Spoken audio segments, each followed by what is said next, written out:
Dando continuidade à nossa série de vídeos sobre os sacramentos, nesta aula nós vamos tratar sobre o sacramento da Crisma, também chamado de confirmação, que assim como o batismo, não é um mero ritual de passagem ou um evento social só para tirar foto e pronto. Também não é uma formatura da catequese. Então, fica comigo até o final desse vídeo que você vai saber exatamente o que é a Crisma. E se você deseja aprofundar os seus conhecimentos sobre a fé católica, eu convido você a se inscrever no nosso canal. Nós estamos sempre trazendo conteúdo de formação católica sólida aqui, sempre fundamentado nas Sagradas Escrituras, na tradição e no magistério da Igreja.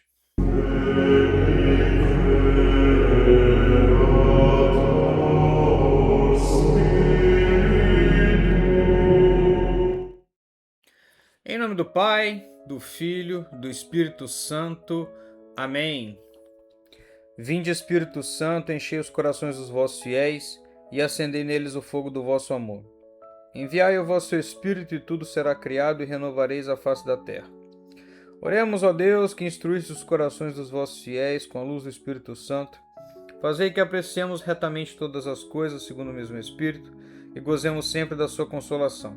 Por Cristo Senhor nosso. Amém.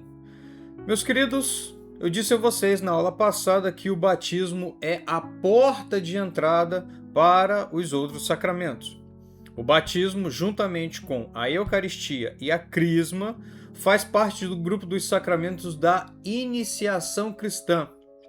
Ou seja, esses três sacramentos formam uma unidade. Então, você começa com o batismo, é nutrido pela Eucaristia e é fortalecido pela Crisma. Tá? Então, o que é o sacramento da Crisma? É o sacramento que confere a efusão do Espírito Santo àquele que já foi batizado.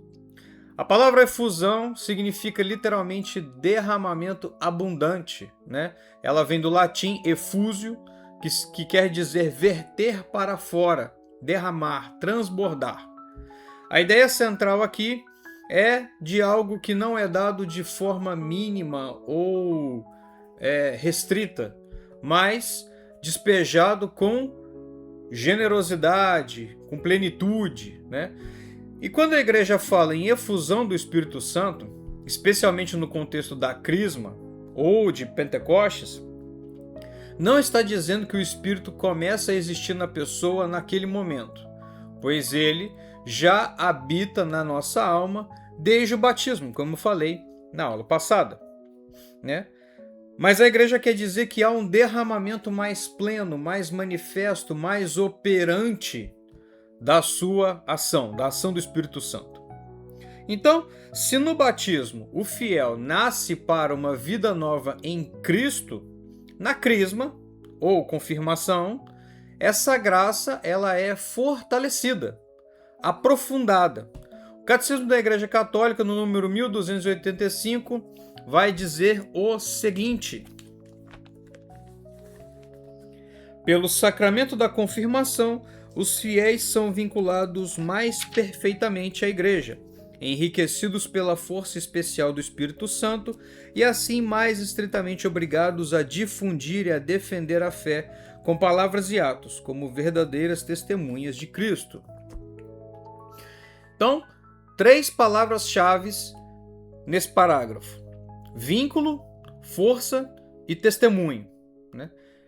Pela Crisma, nós somos vinculados mais profundamente à Igreja, recebemos uma força espiritual, uma força especial do Espírito Santo e somos enviados para sermos testemunhas de Jesus Cristo. E mais, o próprio Catecismo compara esse momento da Crisma com o dia de Pentecostes, lá no número 1302.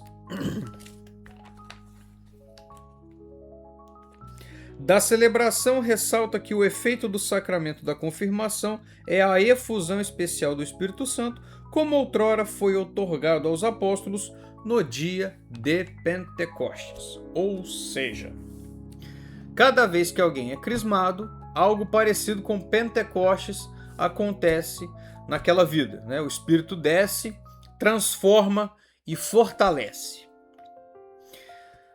Antes de subir ao céu, Jesus prometeu aos seus discípulos um presente extraordinário. Ele disse: recebereis uma força, a do Espírito Santo, que descerá sobre vós e sereis minhas testemunhas em Jerusalém, em toda a Judéia e a Samaria, e até os confins da terra, conforme está lá em Atos dos Apóstolos, capítulo 1, versículo 8. Então vejam, Jesus ele não disse, estudem mais ou façam um curso. Ele disse, vocês vão receber uma força. O Espírito Santo vai descer sobre vocês e então, só então, sereis minhas testemunhas. Tá? E no Evangelho de São João, Jesus já tinha prometido o que viria. Eu pedirei ao Pai e ele vos dará outro Consolador, para que esteja convosco para sempre, o Espírito da verdade. Mas vós o conheceis, porque ele permanece convosco e estará entre vós. João capítulo 14, nos versículos de 16 a 17. 50 dias depois, após a ressurreição de Jesus, a promessa se cumpriu, né? Então, o que aconteceu? Quando chegou o dia de Pentecostes, estavam todos reunidos no mesmo lugar. De repente, veio do céu um barulho como de um vento impetuoso, e apareceram línguas como de fogo, que se repartiram e pousaram sobre cada um deles. Todos ficaram cheios do Espírito Santo. Atos dos Apóstolos, capítulo 2, versículos de 1 a 4. Então, é impressionante, né? Os mesmos homens que fugiram do jardim do Getsemane, que negaram conhecer Jesus, esses mesmos homens, depois de Pentecostes, saem pregando publicamente, enfrentam perseguições e chegam até o martírio. Né? E o que mudou? O Espírito Santo. A ação do Espírito Santo sobre esses homens. Desde os primórdios da igreja, os apóstolos já ministravam esse dom pela imposição das mãos, conforme nós podemos ver nos Atos dos Apóstolos. Os apóstolos que estavam em Jerusalém, sabendo que a Samaria tinha recebido a palavra de Deus, enviaram lá Pedro e João. Estes desceram e oraram por eles para que recebessem o Espírito Santo. Então lhes impuseram as mãos e eles receberam o Espírito Santo. Né? Atos dos Apóstolos 8, 14 a 17. Esse gesto é conservado até hoje na crisma. A palavra crisma vem do grego crisma, que significa óleo. Né?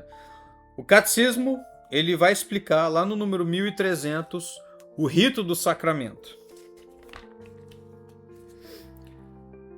O sacramento da confirmação é conferido pela unção do santo crisma, né, do santo óleo, na fronte, com a imposição da mão e por estas palavras. N é o nome da pessoa, né? Recebe por esse sinal o selo do Espírito Santo, o dom de Deus. E por que óleo? O óleo, na tradição bíblica, é sinal de alegria, bênção, consagração, escolha divina. Né?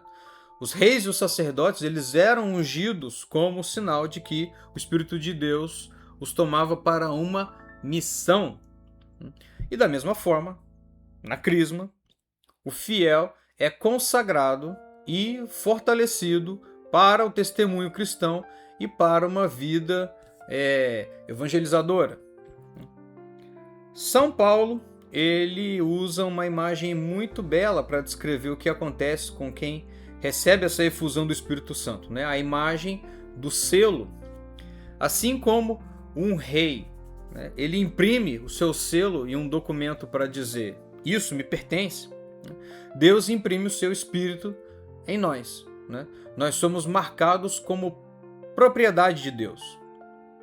Conforme está lá na carta dos Efésios, capítulo 1, versículos 13 e 14, está lá, em Cristo também vós fostes selados com o Espírito Santo prometido, que é a garantia da nossa herança, para a redenção do povo que Deus adquiriu para seu louvor.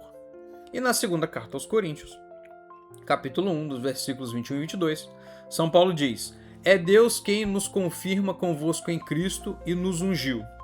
É Ele que nos marcou com o seu selo e derramou em nossos corações as arras do Espírito. E o catecismo, de novo, ele reforça isso lá nos números 1295 e 1296. Por este sacramento, os batizados recebem o selo, a marca do Espírito Santo. O sinal da cruz feito com o crisma é o sinal pelo qual o crismado é marcado para sempre como propriedade de Cristo. Muito bem, então é pelo poder do Espírito Santo que o cristão ele pode testemunhar a sua fé. Sem o Espírito Santo não há santidade, nem perseverança, nem fidelidade à missão. Eu disse para vocês na nossa aula sobre o Espírito Santo, sobre essa questão da santificação. Se você não assistiu essa aula, eu vou deixar bem aqui no card, para você poder assistir depois. A Igreja ensina que a crisma ela é necessária para a consumação da graça batismal. Ela aperfeiçoa o batismo e enraiza mais profundamente o fiel na filiação divina e incorpora o fiel de forma mais firme a Cristo, fortalece a sua vinculação com a igreja e associa mais intensamente à sua missão evangelizadora. Pela confirmação, o cristão recebe uma força especial do Espírito Santo para difundir e defender a fé. Não somente por meio de palavras, mas também por meio de ações, de obras. E assim como o batismo, a crisma ela imprime um caráter indelével na alma, um caráter que não se apaga. E é por causa disso que só se pode ser crismado uma única vez. E esse caráter ele aperfeiçoa o sacerdócio comum dos fiéis, dando ao confirmado a missão de confessar publicamente a sua fé. E lá, desde os primeiros séculos, o batismo e a crisma eles eram celebrados juntos, formando um único rito de iniciação cristã. Padres como Tertuliano, Santo Hipólito de Roma, eles testemunham que, logo após o batismo, os neófitos eles recebiam a imposição das mãos e a unção com óleo consagrado pelo bispo.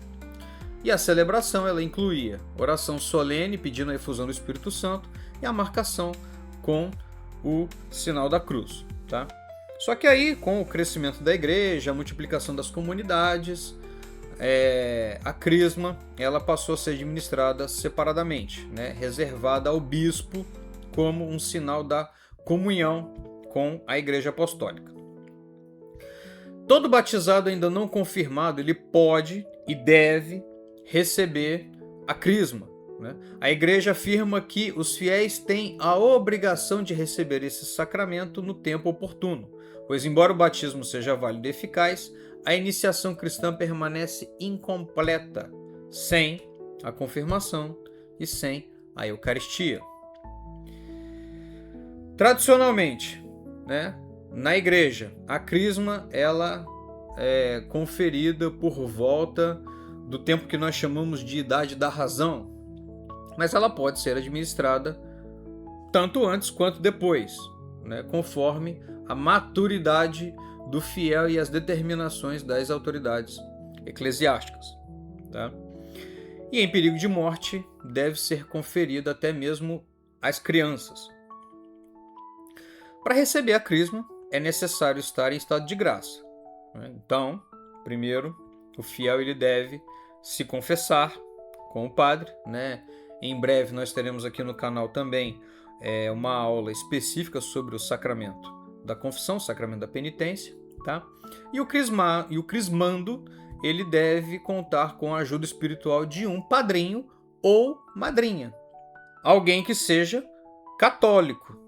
Assim como eu falei para vocês na nossa aula sobre o batismo, o padrinho ele tem essa missão de orientar o seu afilhado pela fé cristã, pela fé católica.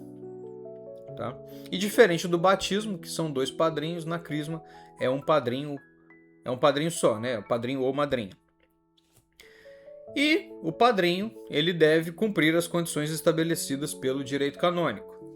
Ele tem que ser confirmado, né, católico confirmado, ter recebido a Eucaristia, levar a vida coerente com a fé, isso eu expliquei também na nossa aula sobre o batismo, ter idade adequada e não estar sob pena canônica. Basicamente, as mesmas condições para ser padrinho de batismo.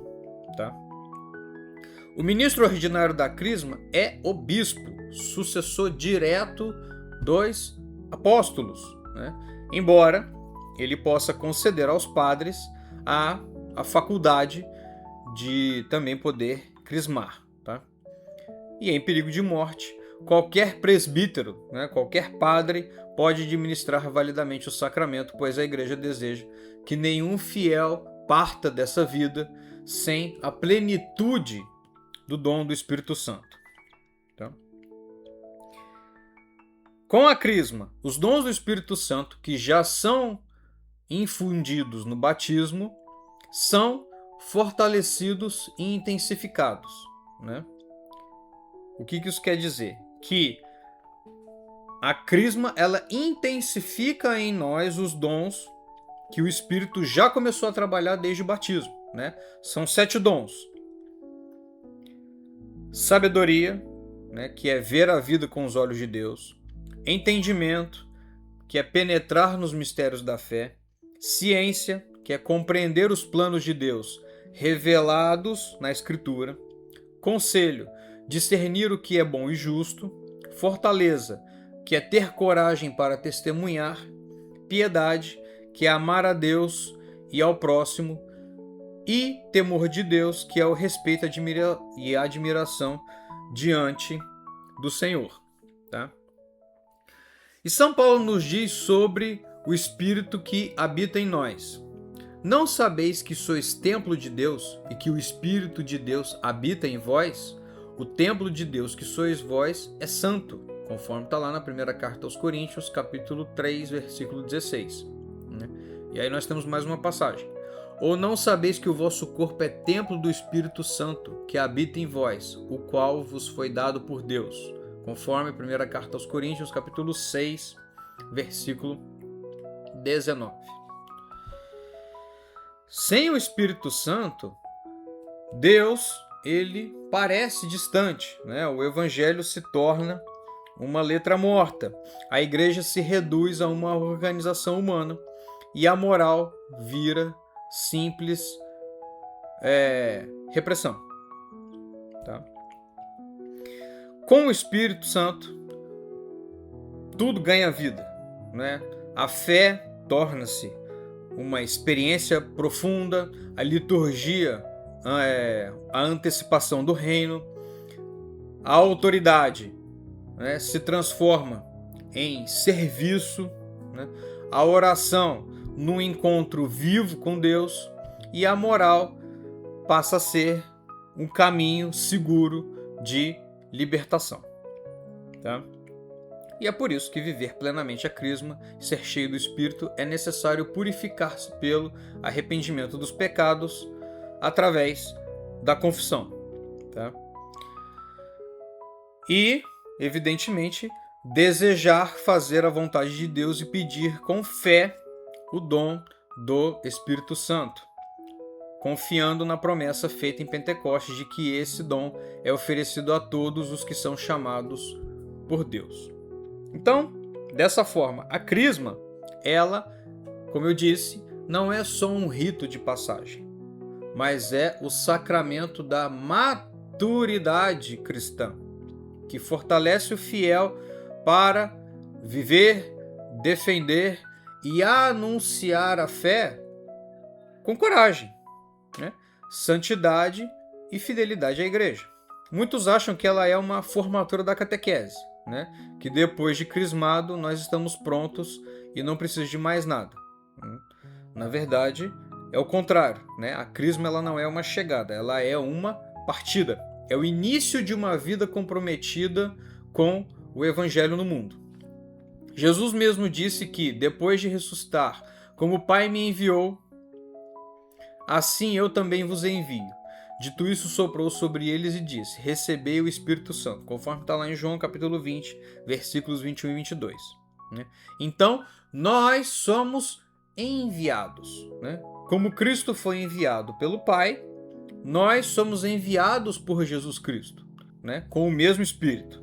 O Catecismo no número 1294 ainda diz que, pela confirmação, os cristãos participam mais plenamente da missão de Jesus Cristo e da plenitude do Espírito Santo que foi preenchido, para que toda a sua vida exale o aroma de Cristo, né?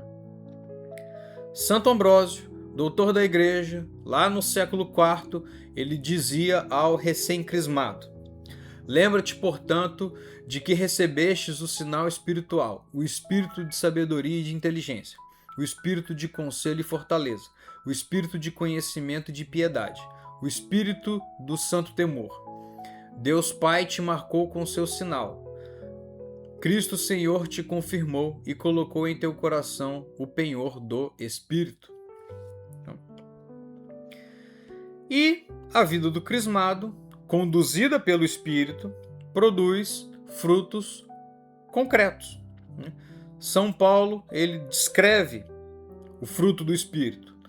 O fruto do Espírito é amor, alegria, paz, paciência, benevolência, bondade, fidelidade, mansidão, domínio de si mesmo, conforme está lá na carta aos Gálatas, capítulo 5, versículos 22 e 23. Tá? E é isso que o mundo precisa ver em cada crismado, né? Não apenas alguém que foi a uma cerimônia, mas alguém que foi transformado por dentro, né? Então, recapitulando, né? Nós vimos que a crisma é o sacramento que completa o batismo, por isso que chama confirmação, é a confirmação do batismo, né? Então ela não é uma formatura, é uma consagração, né? E por ela nós somos incorporados mais plenamente à Igreja e recebemos o dom pleno do Espírito Santo. E a crisma, ela tem profundas raízes no Novo Testamento, né? Jesus prometeu o Espírito, Pentecostes aconteceu, os apóstolos impunham as mãos, São Paulo fala do selo, tudo isso aponta para o que nós vivemos na crisma, tá? E a crisma, ela deixa uma marca indelével na alma. Uma vez crismado, você é marcado para sempre como propriedade de Jesus Cristo, né? E o mais importante, né? Nós somos enviados, né? Como Cristo foi enviado pelo Pai, nós somos enviados por Jesus Cristo, com o poder do mesmo Espírito. Ok? Então, muito bem. Se esse conteúdo fez sentido para você, eu peço que você curta o vídeo, né? Isso ajuda muito o canal. Você curtindo o vídeo, comentando, compartilhando com outras pessoas, o algoritmo do YouTube ele entende que o vídeo é relevante e ele distribui o vídeo para mais pessoas, tá? Se você chegou até aqui e não for inscrito, eu convido você a se inscrever no nosso canal para que você possa acompanhar todas as aulas que nós publicamos por aqui. Muito obrigado pela atenção de vocês, fiquem todos com Deus, um beijo no coração e até a nossa próxima aula.